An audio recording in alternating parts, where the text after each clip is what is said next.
Assalamualaikum warahmatullahi wabarakatuh.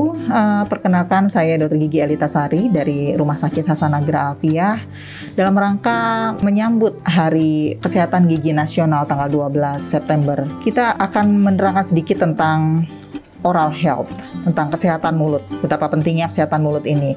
Jadi kesehatan mulut, kita akan langsung ulang ke materi ya, bagaimana kesehatan mulut itu merupakan indikator kunci dari kesehatan secara keseluruhan.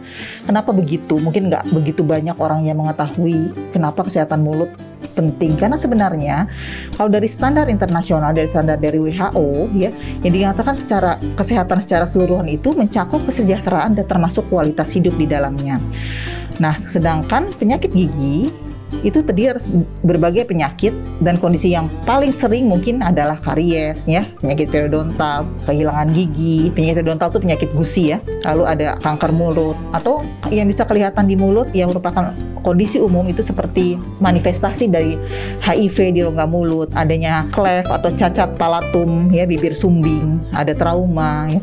Laporan dari Oral Disease tahun 2016 dikatakan bahwa hampir 3,5 miliar orang terinfeksi penyakit gigi dan mulut ini. Dan dampak penyakit mulut pada kehidupan sehari itu mungkin tidak kentara ya, namun bisa nanti mempengaruhi pola makan, pola tidur, pekerjaan, dan mungkin peran-peran sosial ya. Orang bisa nggak masuk kerja karena sakit gigi ya, atau nggak bolos sekolah karena harus pergi ke dokter gigi atau ada sakit yang akut. Dan penyakit gigi juga mungkin akan menyebabkan kerusakan pada jaringan lunak di mulut ya, dan menyebabkan kecacatan yang bisa bertahan lama ya. Misalkan orang yang ada abses di mulutnya, kita suka lihat ada cegok ya, luka jaringan lunak yang keluar, dan itu kan bertahan lama, tanpa operasi plastik itu nggak akan hilang ya.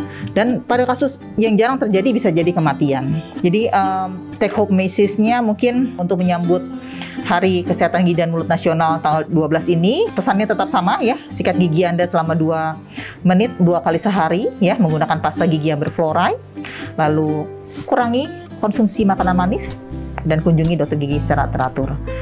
Ya, bagi sahabat HGA yang masih ragu di masa pandemi ini ke dokter gigi, jangan ragu, HGA sudah buka kembali. Tentu saja dengan pelayanan ditingkatkan dan sesuai dengan protokol kesehatan yang disarankan untuk pelayanan gigi ini. Misalnya ada beberapa hal yang memang harus di-upgrade terkait pandemi COVID-19 ini, seperti pasien harus menggunakan masker, sudah jelas. Lalu harus mencuci tangan mungkin nanti di depan rumah sakit, lalu kemudian screening suhu juga di awal, lalu kemudian kalau udah masuk ke sini, pasien di awal akan disuruh untuk berkumur dengan chlorhexidine. Berdasarkan hasil penelitian bahwa dengan penggunaan chlorhexidine berkumur selama 20 detik itu akan menurunkan sekali jumlah bakteri plus virus COVID apabila ada. Tambahan adalah biasanya ada penyedot udara, karena dalam perawatan gigi kemungkinan ada cipratan air ya, dan itu akan disedot dengan alat penyedot. Nah, itu yang harus ditambahkan ketika ada pandemi ini. Itu yang berbeda sama desinfeksi ruangan sebelum dan sesudah pasien masuk. Jadi setelah pasien masuk, antar pasien itu pasti semua di clear semua, udara diganti, semua termasuk yang dipegang oleh pasien, entah itu handle pintu, pegangan kursi itu dengan desinfektan semua. Jadi insya Allah aman. Semoga dengan keterangan ini tidak ragu lagi untuk kembali ke dokter gigi selama masa pandemi. Terima kasih.